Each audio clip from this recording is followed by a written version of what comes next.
Hey everyone, I'd like to begin by explaining a little bit about the ports at the back of the Firepower 1010E.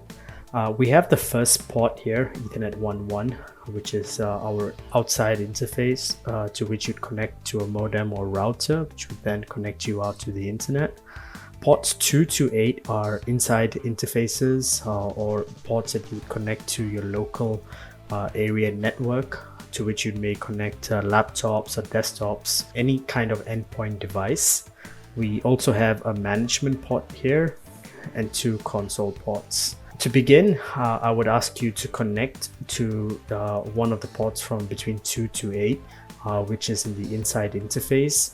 You would then receive an IP address from the 192.168.95.0/24 address pool, upon which you would then be able to access the management web interface on https://192.168.95.1. Once we've done that, we can then begin to configure the appliance.